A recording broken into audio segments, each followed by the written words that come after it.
UFC fighters have explained just how scary Alex Pereira really is.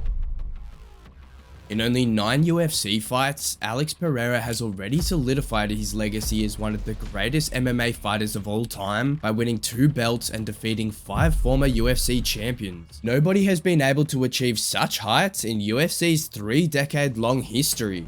I mean, that guy is a monster. Absolute monster.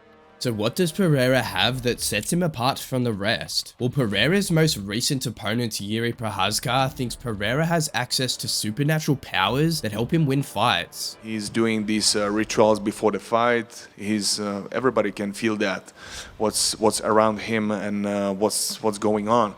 So, and I think Alex can't fight without that. This is what he said before their duel at UFC 303, but after he was brutally knocked out with a head kick in round 2, he realized that Alex was simply the better fighter. Thanks to you, Alex, for the fight. It was better. And only one thing goes on my mind, that I need to evolve to the next level, or don't fight again. Sean Strickland, the first high-profile UFC fighter to battle Pereira in the UFC, also thought that the Brazilian was just another fish in the pond. There's not one glory kickboxer in any weight class that I couldn't stand and bang with. So don't tell me just because you're some big Brazilian, you knocked out Izzy 20 years ago, that I can't stand with you. Come on, motherfucker. You're not even a good striker, bro. Like, what is Pereira? You're the only reason to do that because you're fucking tall, man. You're genetically gifted. If you were a normal sized human being, you wouldn't even fucking be here. Your style sucks. But after Strickland was sent to the Shadow Realm by Pereira in half a round, he also started believing that Poatan had supernatural abilities, like his insane knockout power. The part about it was, during the round I kept thinking, man, this is going to be an easy fight. I see everything this guy's throwing. I'm getting the better of the exchanges.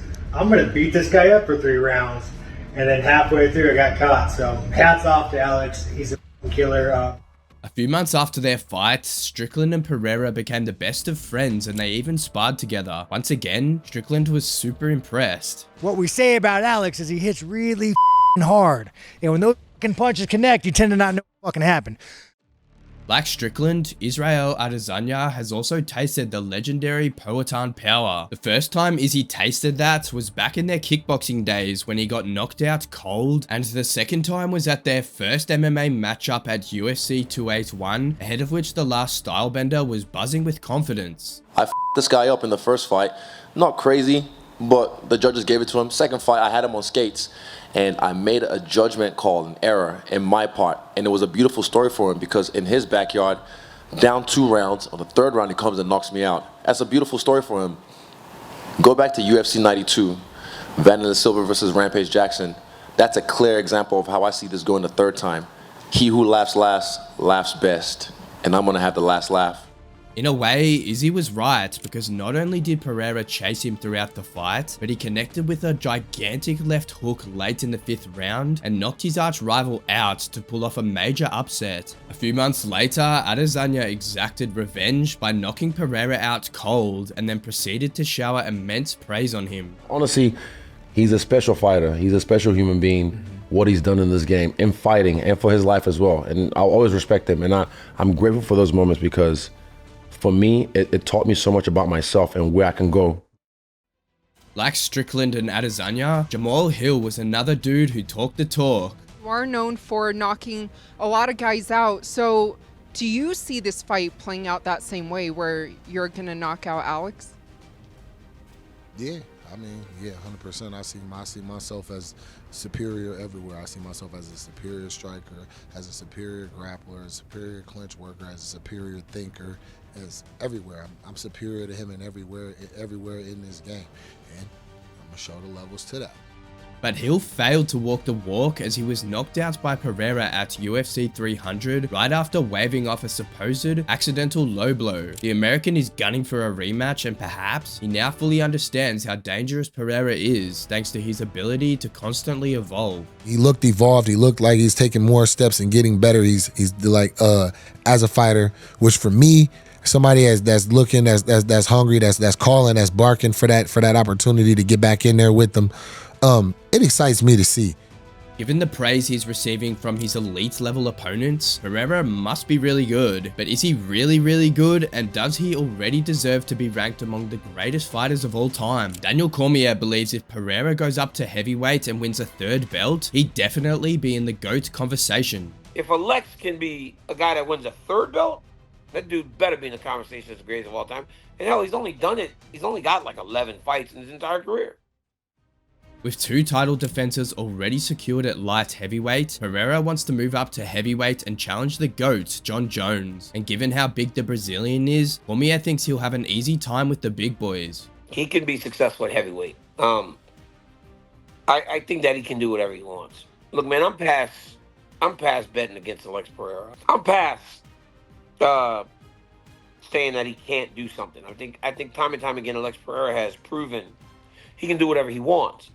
Chael Sonnen agrees with Daniel Cormier. He is one win away from the argument of GOAT no longer being an argument. We won't even have the discussion anymore. If Pereira was to go in and get it, I don't care if it's the interim title off of Tom or he gets it from John Jones or however he gets it at heavyweight. If he was to get it, big if, but we don't even discuss GOAT anymore. We just go, well, you know, the GOAT, Alex Pereira. Joe Rogan also wants to see Alex Pereira versus John Jones, and the UFC's top commentator even pitched the idea to the boss man, Dana White. I'm standing up there with the belt and I had Joe Rogan in my ear the whole time we were up there. Let him fight heavyweight, come on, just do it. So, I know that's what people want to see. We'll see how this whole thing plays out. Rogan has always been a fan of Pereira, and even before the Brazilian's entry into the UFC, Joe absolutely loved him. In fact, Rogan was one of the few people who was sure that Pereira would succeed in MMA because he's a specialist in kickboxing, and it's not often that MMA fighters see such a high level of striking like his. He's just different than everybody else in that he's such a specialist. He's not taking nobody down. Like, you never have to worry about him trying to take you down. He's not even interested. He's such a specialist. But that specialist is one of the best specialists ever at that game. Like, you watch him at his peak in glory. I think he's peaking now as a fighter. Yeah. But when he was his peak as a kickboxer, he was putting people into orbit. In short, Rogan believes Pereira is a terrifying individual. He hits people, and it doesn't even make sense. Really? It's like... It doesn't. He's the same size as these people. Yeah. But he hits them. It's like he's a heavyweight and they're a lightweight. I'm telling you, he's got fucking freaky power. Like Pacquiao had back in the day, remember? Yeah. I was like, this guy's terrifying. John Jones himself thinks that a fight against Pereira would generate a ton of revenue. In May, Jones tweeted, "A fight with Pereira would be absolutely massive. A guy with a chance to be a 3-division champion and a GOAT versus the actual GOAT. Same age, different strengths. No one can argue that that would be the biggest fight in MMA history. There's absolutely no fight that generates a payday like that. Marketing would be insane." Now, Jones has a point because according to Michael Bisping, not only is Pereira one of the best fighters in combat sports right now, but he's also one of the most popular MMA fighters right now. 2 years ago, Alex Pereira wasn't even in the UFC. He was a kickboxer, comes over here. Now he's without a doubt, unquestionably, one of the biggest stars in the sport. And we're always saying, oh, what we're going to do when Conor retires, what we're going to do when Holly Holm retires, Chuck Liddell, GSP, so on and so forth. They are just always got the next generation coming. We didn't know who Alex Pereira was. Now he's one of the biggest names in mixed martial arts.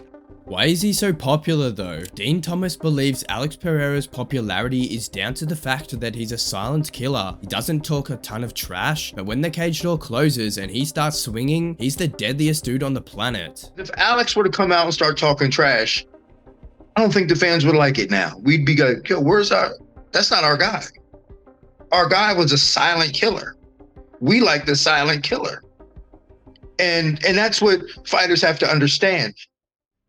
That means the UFC should do everything in their power to make the most of Pereira's popularity and book him against big names. Technically, Pereira is extremely sound as well, as he hits like a truck, and his striking, especially his boxing, is more polished than most of the guys in the division according to Stephen Thompson. Now, boxing range. His boxing range is tremendous. This is where he excels the most, I believe. Right in his left hook range. And that's where he likes to be. And he's also very good at throwing a knee in there as well. He'll throw a 1, 2, 3, boom, knee right behind it, dropping you with that body shot. Or at least disrupting your breathing. And that's the thing. It doesn't have to be super hard. As long as I'm disrupting your breathing, you're gonna tire first. And that's one of the things that a lot of fighters out there don't keep in mind.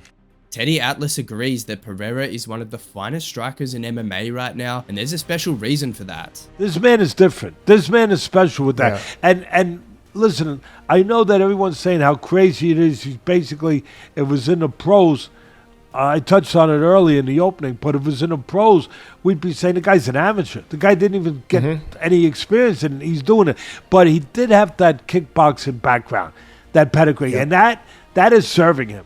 All reasons aside, Pereira's willingness to fight anyone, anywhere, and anytime makes him scary. His fight against Prochazka at UFC 303 was only on 2 weeks' notice, and not only did he produce a dominant performance, but he also put his crown on the line. 9 out of 10 UFC champions would never accept a short-notice title defense like that, and yet that's another thing that sets the Brazilian apart from the rest of his peers, according to Alex Volkanovski. He's defending his belt on short notice.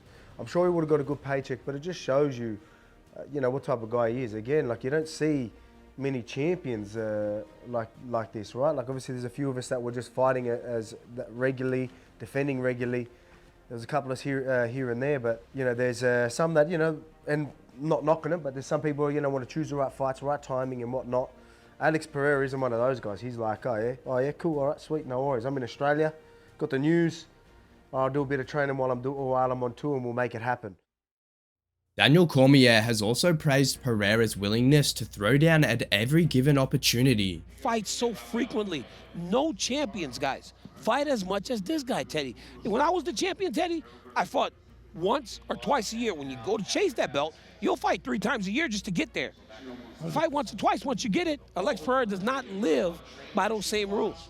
Pereira certainly lives by his own rules. He fights whoever he wants, and he knocks them out any way he desires. He is truly a special talent, and it'll be interesting to see how things unfold for him, especially as light heavyweight, where he'll likely face Magomed Ankalaev next. The Dagestani is confident that he doesn't even need his wrestling to defeat Pereira, and that he'll knock him out. Does he deserve a chance, or who should Pereira fight next and why? Let us know your thoughts in the comments. If you enjoyed the video, you'll love this one here.